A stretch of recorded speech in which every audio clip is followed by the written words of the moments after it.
நாளிலே என்னை நிற்க வச்ச கிருபைக்காக கொடான கொடி ஸ்தோத்திரம். கர்த்தர் கொடுத்த எனக்கு 7வது வார்த்தை. எந்த இடத்துல போத்தானோ கடைசி வார்த்தை தான் எனக்கு வருது. வீட்லேயும் 3வது மருமக, வீட்டிலே 2வது பொண்ணு, வார்த்தையை 7வது வார்த்தை. கர்த்தர் கொடுத்த வார்த்தைக்காக நன்றி. இந்த கை தட்டுங்க, அப்படியே பார்க்கறது கதைச்சி பார்க்குறீங்க. நீங்களே கை தட்டாதான் நாங்கள் ஊழியம் பண்ண முடியும். கை தட்டுங்க, கை தட்டுங்க, கை தட்டுங்க.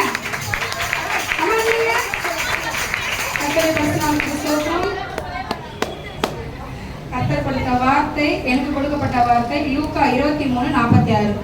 பிதாவே உம்முடைய கைகளில் என் ஆவியை ஒப்புவிக்கிறேன். இந்த வார்த்தை பைபிள்ல 3 இடங்கள்ல இருக்கு.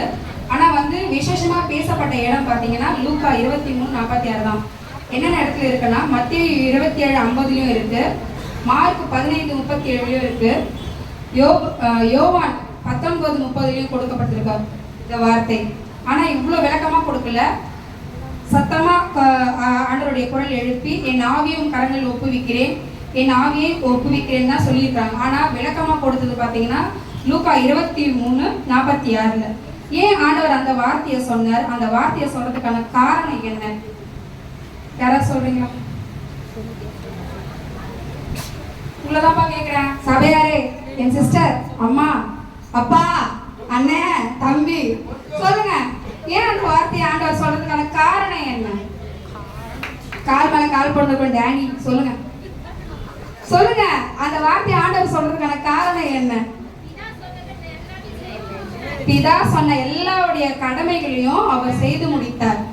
அவர் எந்த இடத்துலயும் பிதாவானவரை முன் வைக்காம இருந்ததே கிடையாது. நம்மளாம் மறந்துருப்போம். ஆனா ஆண்டவர் ஒரு இடத்துல கூட அவரை முன் வைக்காம இருந்ததே இல்லை. இயேசுவின் ஊழியம் தொடங்கும் போதும் சரி, எல்லா இடங்களிலும் இயேசுவை பார்த்தீங்கன்னா பிதாவை முன் வச்சிருப்பாரு.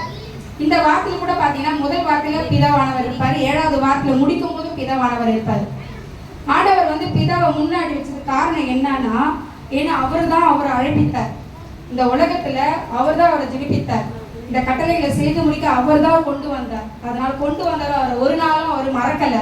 அதனால அவர் நாமத்தை மகிமைப்படுத்தும்படி முதலாவதும் சரி முடிவும் சரி எப்பவுமே ஆண்டவர் வாயிலிருந்து வர முதல் வார்த்தை பிதாவே, பிதாவே, பிதாவே. அவர் பிரசங்கத்துல எல்லாத்தையும் நம்ம பார்க்கலாம், பிதாவே, பிதாவே. ஏன்னா அவர் இயேசப்பா கூப்பிட காரணம், நம்ம முதல்ல ஜெபத்தை பண்ணும்போது இயேசப்பா கூப்பிடுறேன், இந்த காரியம் வெற்றிகரமா நடக்கணும், இந்த காரியம் முடிக்கணும், இந்த காரியம் தொடக்கம் முதல் முடிவு வரை ஆண்டவர் கருத்துல நம்ம ஒப்புவிக்கிறோம். ஏன்னா இதெல்லாம் வெற்றிகரமா நடக்கணும். அதே மாதிரிதான் ஆண்டவரும் பிதாவை ஒப்புவிச்சார். இன்பத்திலும் சரி துன்பத்திலும் சரி ஆண்டவர் யாரை கூப்பிட்டாரு? பிதாவை தான் முன்னாடி வச்சார். மலை பிரசங்கத்துல பாத்தீங்கன்னா மத்தேயு 5, 6, 7 அதிகாரங்கள்ல மலை பிரசங்கத்துல 17 முறை பிதாவை அவர் முன்வைத்தார். அவர் முன் வைக்க வைக்க வைக்க வைக்க வைக்க அவருக்கு நிறைய சோதனைகள் தான் வந்தது. அதே அந்த சோதனையை தாங்கி கொள்ற மனுஷனை தான் பிதாவானவர் நம்மளுக்கு அனுப்பி வச்சார். அவர் நம்ம கூட சோதனையை சகிக்க மாட்டோம்.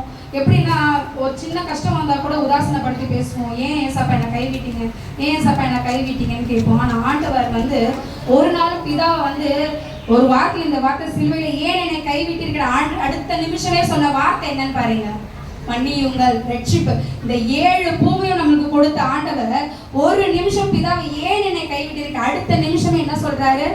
என்னை மன்னியும், ரட்சியும், என்னை பலப்படுத்தும். இப்படிதான் ஆண்டவர் சொல்றதை தவிர, ஆனா ஆண்டவருடைய கோபம் பாத்தீங்கன்னா ஒரு நிமிஷம். ஆனா அவருடைய தயவு பாத்தீங்கன்னா, தம்பி பாடினான் விக்கி யோவான் பாட்டு பாடும்போது என்ன பாட்டு பாடினாங்க? உங்களுடைய தயவு நீடிய வாழ்வு பாடினாங்க. அவருடைய தயவு மாத்திரம் நம்மளுக்கு இருந்தா நீடிய வாழ்வு. ஆனா சிலுவையில் அவர் சிலுவையில் அவர் தொங்கும் போது கூட அவர் முதல் வாக்கிலும் சரி 7வது வாக்கிலும் சரி பிதாவே என்றுதான் அவர் அழைச்சார். இப்படி அவர் பிதாவோட ஐக்கியத்துல இருந்தார். பிதாவுடன் வாழ ஆரம்பித்தார். பிதாவுடன் தன்னை அர்ப்பணிக்க ஆரம்பித்தார். இந்த 7வது வார்த்தையின் மூலம் கர்த்தர் நம்மோடு பேசுகிறார்.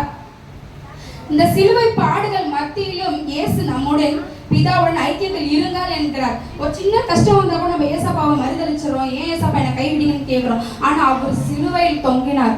விஜயமா சொன்னாங்க 9 மணி நேரம் ஆண்டவர் சிலுவையில் தொங்கினார். அப்போ ஆனா நம்மளுக்கு கொஞ்சமாவது அடிப்பட்டா கூட என்ன பண்றோம்? ஐயோ அம்மான்னு கத்துறோம். அவர் தொங்கும் போது எவ்வளவு வலி அதுல இருக்கும், எவ்வளவு நரம்புகள்லாம் வலிச்சிருக்கும், முள்முடி எல்லாம் வலிச்சிருக்காங்க. அந்த சூழ்நிலையில கூட ஆண்டவர் என்ன பண்ணாரு? பிதாவானவரை விடல.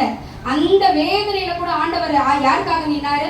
பிதா என்ன அனுப்பிச்ச காரியத்தை நான் ஜெயமா முடிக்கிற வேலை வந்தது என்றுதான் அவர் கம்பீரமா சத்தமிட்டார். அவர் சத்தமிடும் போது கூட எப்படி சொல்றது, நாய்ஸ் வாய்ஸ் எல்லாம் பேசல. அவர் சத்தமா அவ்வளோ எக்கால அவ்வளோ சத்தமா பேசினார், அவ்வளோ சத்தமா கூப்பிட்டாராம்.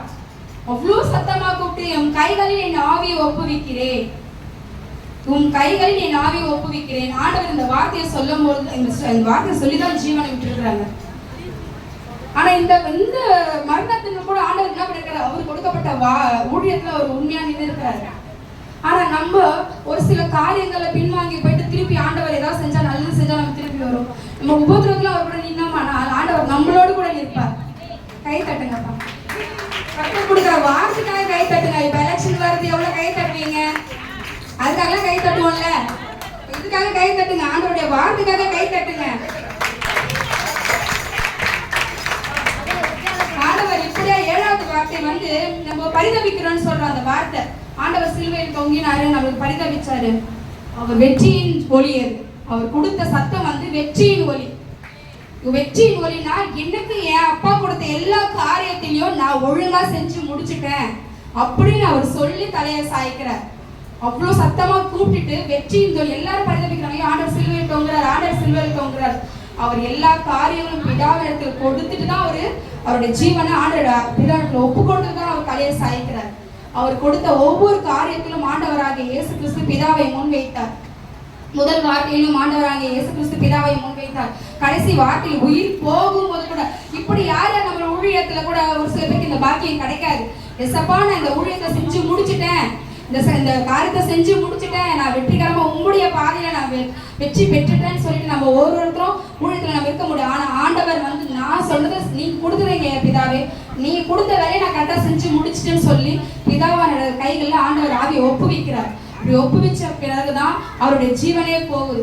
இந்த மாதிரி ஸ்லாக்கியம் சில பேருக்கு கிடைக்காது, ஆனா ஆண்டவருக்கு கிடைச்சிருக்கு. பிதா கொடுத்தார், பிதா எடுத்தார், அவரே கொடுத்தார், அவரே எடுத்தார். கொடுத்து இந்த வார்த்தைக்காக நன்றி.